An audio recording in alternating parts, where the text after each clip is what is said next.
Hello students, अब तक हम पढ़ चुके हैं पार्ट जिसमें कि हमने पढ़ा कि हमारा जो नरेटर है उसका नेम नहीं दिया हुआ है, just he is given as a narrator. Okay, narrator बताया है और उनको क्या मिला है, he got a donkey as a birthday present.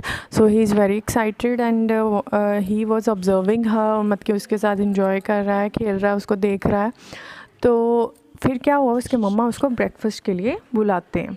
तो उसके बाद क्या है, after breakfast to my astonishment Larry with the magnanimous air said that if I liked he would teach me to write. सो जब ब्रेकफास्ट कर लिया उसने, हमारे नरेटर ने, टू माई एस्टॉनिशमेंट, एस्टॉनिशमेंट मतलब ग्रेट सरप्राइज़, एस्टॉनिशमेंट मतलब ग्रेट सरप्राइज़, मतलब कि उसको सरप्राइज़ है। किसको? माए किसके लिए है यहाँ पे? नरेटर के लिए। तो नरेटर को सरप्राइज़ है, क्यों? क्योंकि लैरी कौन है? उसका ब्रदर है।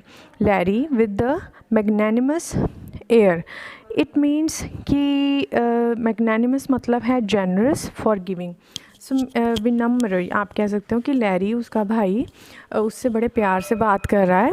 और क्या बात कर रहा है? उसने बोला if I liked he would teach me to write. वो कहता है अगर तुम चाहते हो तो मैं तुम्हें सिखा देता हूँ कि कैसे इसको राइट करना है। I said that I didn't know he could write. वो बोला कि मुझे नहीं पता था कि लैरी तुम राइड करना जानते हो, हॉर्सेस को या डोंकीज़ को।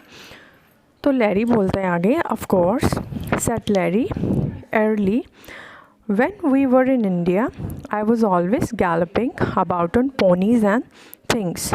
सो इसमें क्या है, लैरी बोलता है कि जब हम इंडिया में थे, बेटा आपको मैंने पहले ही बोला है this is an extract from a book. Okay, तो बुक में से एक्सट्रैक्ट लिया गया है। तो बुक जो होते हैं उसके काफ़ी पार्ट्स हो सकते हैं, there could be any so many parts. एक पार्ट आप किसी भी कंट्री में इमेजिन कर सकते हो। तो उसमें से जो लैरी है वो पहले इंडिया जा चुका है। तो इसमें से वो बोल रहा है कि मैं इंडिया गया हुआ हूँ और वहाँ I was always galloping. Galloping का मतलब है progressing in a rapid manner, मतलब कि तेज़ी से मैं, मतलब कि घोड़ों पे उनको चलाता होता था। तो वो ये बोल रहा है कि इंडिया में मैंने ये काम किया हुआ है। I use to groom them and feed them and so forth. So इसमें ग्रूम का मतलब है कि ब्रशिंग, क्लीनिंग। सो इसमें वो बोल रहा है कि लैरी बोल रहा है कि मैंने ग्रूमिंग की हुई है, मतलब कि मैंने उन पे राइड किया है, उनको चारा देना, उनकी साफ़ सफाई करना, ये सारे काम मैंने किए हुए हैं। Have to know what you are doing of course. So in this, तो वो देखना चाहता है कि हाँ तुम्हें कितना पता है, मतलब कि नरेटर को पूछ रहा है कि तुम्हें इसके बारे में कितना पता है। चलो देखते हैं।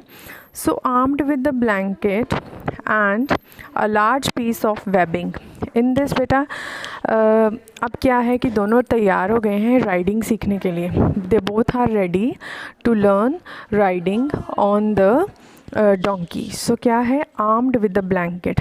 आर्म्ड मतलब यहाँ पे हम आर्म्ड ज़्यादातर सोचते हैं, जैसे वॉर में जाना है तो हमने आर्म्ड यानी कि तैयार होना है, अपने जो वेपन्स लेने हैं। बट यहाँ पे उनकी क्या एक मेन उनका मोटिव क्या है कि राइडिंग सीखनी है, डोंकी की राइडिंग सीखनी है। तो वो आर्म्ड हैं किसके साथ? ब्लैंकेट। ब्लैंकेट मतलब कि जैसे आपने अगर आपने डोंकी या हॉर्स पे बैठते हो तो उसके नीचे कुछ गद्दा वगैरह आप रखते हो ना, तो इसी तरह वो ब्लैंकेट उन्होंने लिया हुआ है ताकि जो हमारी सैली है यानी कि डोंकी है उसकी पीठ पे ये गद्दा रख सके। And a large piece of webbing. बेटा वेबिंग है यहाँ पे मीनिंग है सिस्टम ऑफ बेल्ट्स। आप जैसे देखते हो, आपने हॉर्सेस देखे हैं, उनके जो हेड पे है कितने सारे, मतलब कि रोप्स होती हैं ताकि उनको कंट्रोल किया जा सके, उनको पकड़ा जा सके, उनको अगर किसी डायरेक्शन में जा रहे हैं तो उनको मोड़ा जा सके।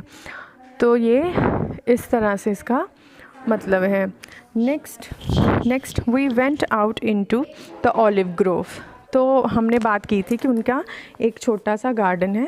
ग्रोव का मतलब है a small group of trees. तो वो क्या है, नेक्स्ट क्या कर रहे हैं कि वो प्रैक्टिस करने के लिए, डोंकी राइडिंग की प्रैक्टिस करने के लिए वो जा रहे हैं, अपने ट्रीज़ के आसपास ही हैं।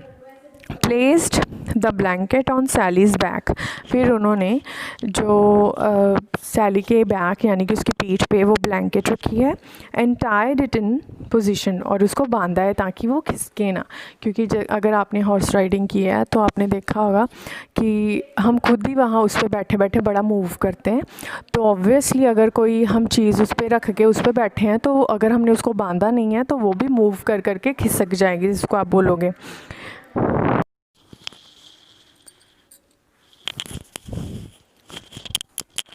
So armed with the blanket and a large piece of webbing here means those ropes which are used to tie on the face of a horse and donkey to control their movements, उनकी direction को जाने के लिए या किसी direction में करने के लिए, उनको कंट्रोल करने के लिए हम उनके फेस पे we humans on their face tie up some ropes ताकि उनको कंट्रोल कर सकें। We went out in the olive grove, तो वो olive grove में गए, वहाँ पे प्रैक्टिस कर रहे थे। She viewed this preparation with interest but a lack of enthusiasm. So जो सैली थी, जो डोंकी थी, उसको ये प्रेपरेशन मतलब कि उसके साथ मतलब कि उसको बांध रहे थे, जहाँ उसके ऊपर ब्लैंकेट बांध रहे थे, तो ये सब चीज़ें वो देख रही थी कि क्या हो रहा है, because it was new to her. But enthusiasm मतलब कि उसमें कोई एक्साइटमेंट नहीं दिखा रही थी वो। She was just you can say quite with the certain amount of difficulty, for Sally would persist in walking round and round in a tight circle. Here persist का मतलब है continue in an opinion or course in spite of opposition. persist मतलब कि सैली जो थी उसको वो चीज़ पसंद नहीं आ रही थी, मतलब कि उसको बांध रहे थे, बट वो क्या कर सकती थी, तो इसीलिए जस्ट वो चुप करके वहीं पे खड़ी थी। तो क्या है कि उसको बांध रहे हैं तो डिफ़िकल्टी हो रही है सैली को, तो आगे सर्कल, तो वो इधर उधर घूम रही है just. Larry succeeded in getting me on to her back, तो पहले क्या है, हमारे नरेटर को उसके भाई ने बिठाया है सैली की बैक पे। He then exchanged her that for a rope halter and rope reins, तो वो उसका जो पहले उसको रस्सियाँ बांधी थी उसको एक्सचेंज किया, मतलब कि अब उसकी जो सेटिंग कर रहे हैं उसके फेस पे जो स्ट्रैप्स वाली, जो मैंने आपको बताया कि हॉर्स या डोंकी को कंट्रोल करने के लिए उनके फेस पे कुछ रोप्स टाई करते हैं ताकि उनको डायरेक्शन को रोका जा सके, इधर उधर कंट्रोल किया जा सके। तो ये सब उसके साथ अब प्रेपरेशन हो रही है। Next is now he said you just stare her as though she is a boat, तो यहाँ पे मीन्स ही सेड, ही मतलब जो ये हमारा लैरी है यानी कि नरेटर का भाई है, उसने बोला अब तुमने ऐसे करना है कि स्टेयर हर आप जैसे बोट चलाते हो तो उस पर जो रो करते हो बोट को, तो जिसको हम कहते हैं चप्पू चलाना, तो वो कह रहा है कि उसी तरह उसको चलाओ जैसे वो एक बोट है। When you want her to go faster, जब तुम चाहते हो कि वो जल्दी मतलब कि तेज़ चले, kick her in the ribs with your heels आपने अगर देखे होंगे हॉर्सेस मूवीज़ में, जहाँ काउबॉयज़ एक्चुअली काउबॉयज़ देखे होंगे, तो उनके पैर में यानी कि हील पे होते हैं तीखी तीखी चीज़ होती हैं ताकि वो हॉर्स को या डोंकी को चुभाते हैं ताकि वो चले। तो आपने आई थिंक हॉर्सेस देखे होंगे वेडिंग में भी, जहाँ शादी में, तो उनके मतलब कि जब जिस पैर रखते हैं, जो उसके ऊपर जैसे बैठने वाला होता है, घुड़सवार होता है, पैर जिस पे वो पैर रखता है वो चीज़ उसके ऐसे रिब्स पे मारता है ताकि वो चले। तो इसी तरह उसने उसको समझाया कि ऐसे उसको तेज़ चलाने के लिए उसके ऐसे अपनी हील से उसके रिप पे मारो। If that was all there was to riding I felt it was going to be simplicity itself, उसको लगा कि यानी कि हमारे जो नरेटर है उसको लगा कि बस इतना ही हमें करना है राइडिंग के लिए, कहता है ये तो बड़ा सिंपल काम है। I jugged on the reins and dug my heels into Sally's ribs, तो जग्ड ऑन मतलब हिलाना, एंड रेन्स मतलब वो जो रस्सियाँ जो उसके फेस पे बांधी हुई थी, किसके फेस पे, वो जो डोंकी था जो सैली था। तो it was unfortunate that my fall was broken by a large and exceptionally luxuriant bramble bush. तो क्या हुआ कि कहीं पे उसका हमारे नरेटर का जो बैलेंस है वो ऑफ हुआ होगा और वो किस में कहाँ पे जा गिरा, एक बुश पे, जो बुश होती हैं जैसे रास्पबेरीज़ और ब्लूबेरीज़ की बुशेस होती हैं ना, वैसी किसी बुश में जा गिरा। Sally peered at me as I extricated myself। तो सैली जो है उसने उसको देखा, peered मतलब देखना, look, extricated मतलब फ्री। तो वो बोल रही है कि इससे उसकी लुक कैसे है कि शायद अब जो ये हमारा नरेटर है वो अब थोड़ा फ्री होगा, क्योंकि सैली को कंट्रोल करना इतना भी आसान नहीं था, it's a quite a difficult task. So next is with a lot of astonishment on her face. तो काफ़ी उसके फेस पे सरप्राइज था, किसके फेस पे, डोंकी के फेस पे। Her mean here is donkey Sally. Perhaps said Larry, Larry कहता शायद, you ought to have a stick so then you can use your legs for gripping on to her. तो उसने उसको बोला कि शायद ना तुम्हें एक स्टिक दे देता हूँ ताकि तुम उसकी मतलब उसको पकड़ के रखो, गिरने से बचाने के लिए उसने एक आइडिया दिया, ताकि ग्रिपिंग, ग्रिपिंग मतलब पकड़, पकड़ बनी रहे किस पे, डोंकी यानी कि सैली पे, और तुम गिरो नहीं। He cut me a short stick and once again I mounted Sally.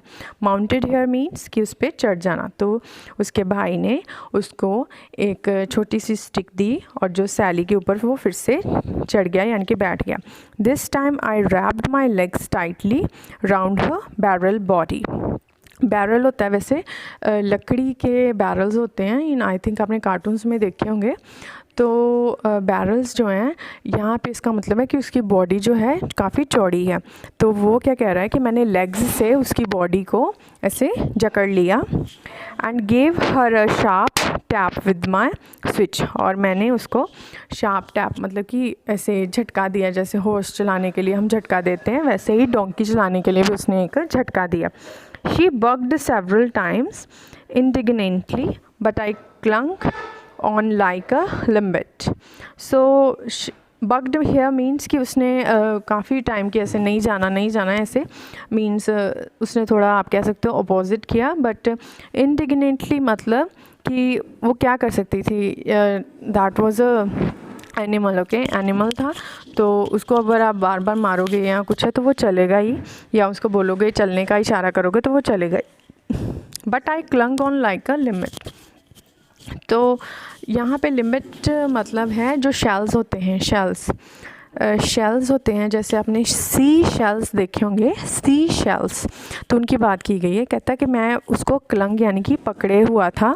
And to my delight within half an hour I had her trotting to and fro between the olive trees. तो क्या है आगे क्या हुआ कि उसका ये जो हार्ड वर्क है काम आया। हाफ एन आवर के बाद वो उस पर ट्रॉटिंग है मीन रेसिंग, मतलब कि अब वो इतना एक्सपर्ट हो गया था कि उसके ऊपर रेसिंग कर रहा था। मतलब कि अब वो जो हमारा नरेटर है वो काफ़ी स्पीड से जो सैली के ऊपर राइड कर रहा था। कहाँ से कहाँ तक, ऑलिव ट्रीज़ का जो एरिया था वहाँ तक वो अब कैपेबल था कि वो सैली पे प्रॉपरली राइड कर सके। Responding neatly to tugs on the reins. Tugs here मतलब कि यहाँ पे क्या है कि हार्ड पुल्स, मतलब कि उसको खींचना, उसको इशारा करना चलने के लिए, पैर से मारना, तो ये सब कुछ मैं कर पा रहा था। रेन्स हेयर अगेन मीनिंग वो रोप्स जो हॉर्स या डोंकी के फेस पे होती हैं उनको कंट्रोल करने के लिए। Meanings are also given hair.